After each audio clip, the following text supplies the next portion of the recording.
All right, let's talk about the Tampa Bay Buccaneers and where do they go from here? You know, it was a surprise season. Everyone kind of thought this was just a rebuilding year, and yet they ended up making it to the divisional round, and they looked good in that round, albeit falling short to Detroit. So, okay, well, hey, maybe ahead of schedule than what you thought, but as it's kind of been talked about, a lot of upcoming free agents, and some of the guys are because they had, like Baker Mayfield, for example, obviously a very notable one. Where do they go from here? Well, let's get into it.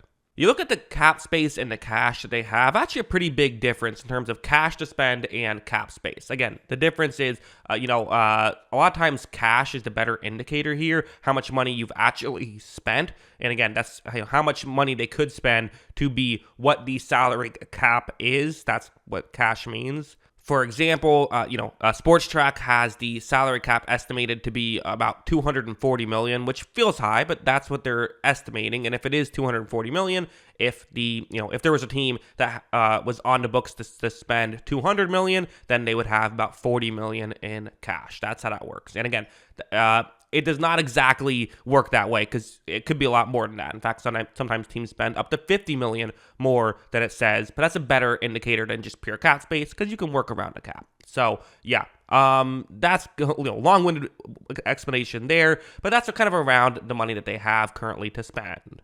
Their upcoming free agents, and yes, this is a bit of a long list, and it's also worth mentioning Tristan Wirfs is going to be a free agent just next year, so it's not getting a lot easier next year. But for now, you have, and this is the projections of how much money they're expected to make, and these are, of course, the key free agents, not every free agent. Baker Mayfield, Sports Track and PFF kind of had him in the mid-20s. That actually feels pretty reasonable to me. I was kind of expecting, into 30s, but again, maybe it's due to the fact that he is a little bit older, unlike Daniel Jones, who was coming off of his rookie deal. Maybe the fact that he has failed in other situations, and the fact that I think Baker Mayfield will want to stay in Tampa Bay. Perhaps, they're saying that maybe this is a more team-friendly deal than I'm projecting. I think Baker will get more than this, but we'll see. I think Tampa Bay, if you can get him for $27 million, you get him for $27 million. That feels pretty reasonable given the way quarterback contracts are now. Mike Evans is projected for $24 million, and again, you feel like you want to do that if you're Tampa Bay, right? You want to go out and give it to him, but at the same time, they are rebuilding. Do you want to put that money into a veteran player? I think yes. He's still just 30. There's still plenty of years left. I think that you at very least, tag and trade him if nothing else. Lavonte David, a guy who, I think, given what he's done these past couple of years, taking these one-year deals with Tampa Bay, feels like he wants to stay in Tampa Bay because I think he could have gotten money elsewhere. So I think they get a deal done there. Antoine Winfield Jr., another key guy. So while really, I would say those top four guys are just guys that you're like, don't let them out of the building, but do whatever you can, keep them in the building, and they do have the money to do it, especially the cash to do it. They might have to go over the salary cap to make this happen, but again, that's fine. Cash tends to be the main thing. The question, though, is that usually one thing that helps when you have a star player is the franchise tag. Antoine Winfield, for example, might be more likely to take a deal with Tampa Bay now because he doesn't want to get tagged and then have to play on a one-year deal, right?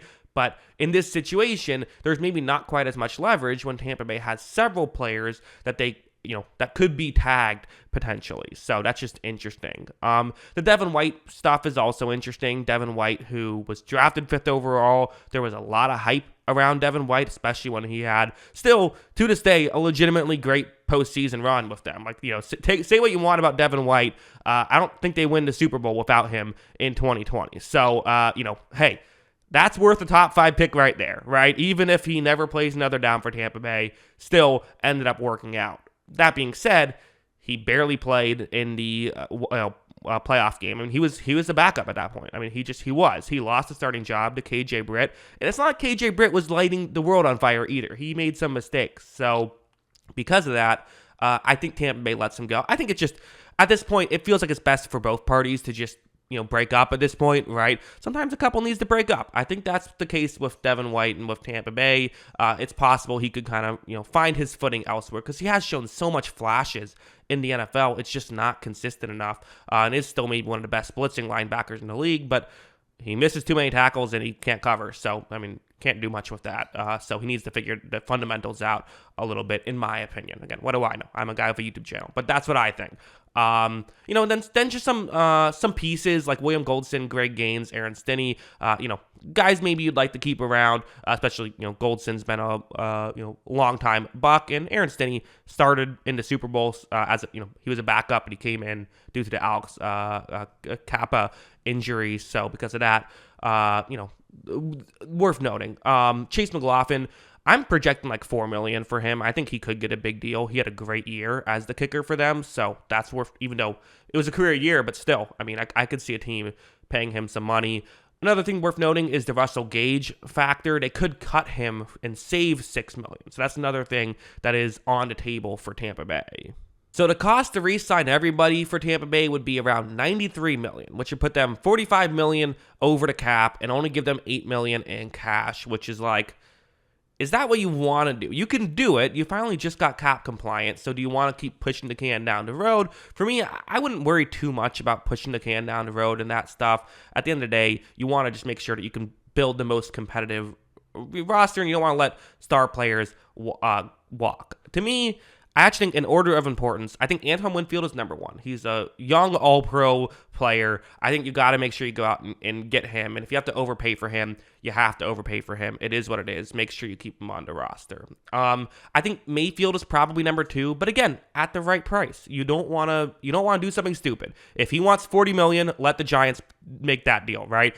Sorry, Giants fans. I'm never going to stop making fun of you for a Daniel Jones deal. It is what it is. But that's what you do, right? If he says I'm going to go somewhere else if I'm getting $40 million and someone else is going to give him $40 million, you have to say, hey, this was an awesome season, but we can't give that to you. Or you could tag him again. That is on the table. I wouldn't hate that, even though that would be around $40 million only for 1 year. It wouldn't sink you for forever. Then I think you work towards Evans. Again, Evans has meant so much to this team. And again, I'm kind of assuming, though, Lavonte David will work something out. Seems like that's just going to happen. So to me, then, Mike Evans is the next key factor.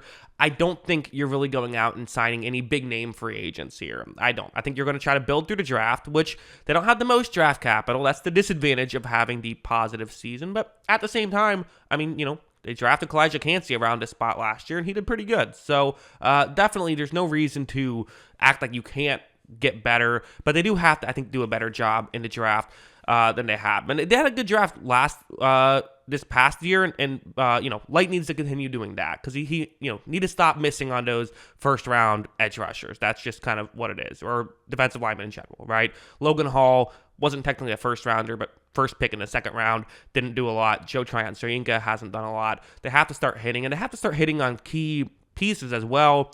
I think Tampa Bay could use another wide receiver. I think they need to address the cornerback 3 position. I mean, it is what it is. Zion McCollum is not he's not an outside corner. Maybe he's safety. He played well there, but he's not an outside corner.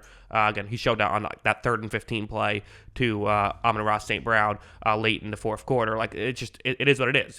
You need another outside corner, address those 2 positions, and then try to hopefully improve the interior offensive line, and an edge rusher would be nice. So there's still they got some work to do here, but I don't know. A very fun season, and I think if they can keep Mayfield, Evans, Lavonte David, and Antoine Winfield, no reason to think they shouldn't be able to make the playoffs again next year. But yeah, those are my thoughts on Tampa Bay and where they should go from here. What do you think? Let me know in the comments below. Always love hearing from you, and of course, as always, thanks for watching.